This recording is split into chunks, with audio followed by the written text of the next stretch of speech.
I once heard a story about a young couple who just started dating after college. They were in love and things began to get serious. They decided one day to talk about money. The boyfriend shared about his student debts and his plan to be debt free. As the boyfriend was talking, the girlfriend was slowly becoming more and more nervous. By the time it was her turn to share, she had a look of panic on her face. The boyfriend gently asked her, "Do you have any school loans?" And she said, "Yes." He then said, "Okay, how much do you have?" She paused and said, I don't know. We must all avoid this situation. Debt is serious and we must reckon the cost of it. Even the language around borrowing is severe for a reason. If you're in debt, you're said to be in bondage. A common certificate that tracks the amount of debt that you have is called a debenture, which is the same word for indentured servant, which refers to slavery. The word mortgage means dead pledge. It refers to a knight throwing down his gauntlet to pledge that he would rather die than not meet his commitment. Debt has also always been a serious community affair. In some ancient North African tribes, failure to pay a creditor was viewed as a sign of dishonesty that affected the entire tribe. The group could then push out the debtor, putting an end to both his family relationships and protection from the tribe. Creditors in ancient India and Nepal would fast on their debtor's doorway until the debt was paid, bringing humiliation to the debtor. If the creditor died during his fast, the public would then beat the debtor to death. Debt is also a serious psychological affair. Debt is often psychologically traumatic. One study found that 23% of adults and 36% of millennials experience financial stress from debt at levels that would qualify as PTSD. There are two types of debt to consider: debt on depreciating assets versus debt on appreciating assets. Depreciating assets include cars, computers, clothing, furniture, and appliances. Borrowing to buy depreciating assets often locks us into a cycle of debt. This is because these assets need to be replaced. For example, if I borrow to buy a car, I will have a monthly car payment that includes both an interest payment and a repayment of the loan.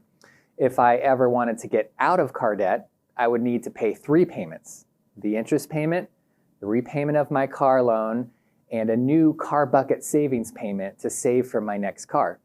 It's usually not possible for us to make 3 payments, and so we stick with our monthly payments and stay stuck in a cycle of debt. When we borrow to buy something that goes up in value over a long period of time, like a home, we are borrowing to buy an appreciating asset. Borrowing to buy an appreciating asset means the borrower has a reasonable expectation that the asset's growth will be equal or more than the interest payments over a long period of time. School loans may also work this way too. When you borrow to buy a bachelor's degree, the interest expense is matched against the growth of your salary. So borrowing to buy an appreciating asset is considered less dangerous than borrowing to buy a depreciating asset. However, when thinking this way, you must have a reasonable expectation that what you're buying will appreciate over time.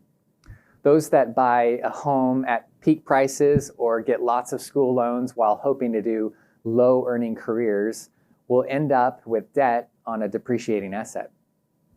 So in general, if we use simple math, debt on depreciating assets should be avoided at all times, while debt on appreciating assets may not be as damaging. Avoiding debt on depreciating assets like cars, computers, clothing, it acts as an important barricade that will protect our money lives from getting sucked into a never-ending cycle of debt. But is debt morally wrong or unbiblical? Contrary to some opinions, debt is not immoral. The Bible mostly discourages charging interest on the financially vulnerable. But borrowing itself, while warned is dangerous, is not prohibited. Jesus says in Matthew 5:42, "Give to him who asks of you, and do not turn away from him who wants to borrow from you." While debt is not immoral, it should be feared and paid off as soon as possible.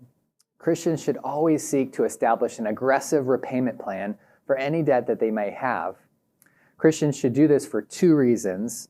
First, there may be opportunities to invest in the kingdom that we miss out on because we're paying someone else's interest. Second, it's much easier for us to express our Jesus-given riches and generosity if we're not financially beholden to another person.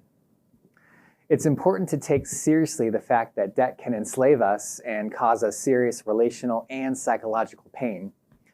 In the next slide, we will have an opportunity to research what type of debt repayment plan is best for you. And if you do not have any debt, then you should learn this information to help others who do have debt. While there are 4 different types of repayment strategies, the most important part of the activity is ending up with a repayment plan in place.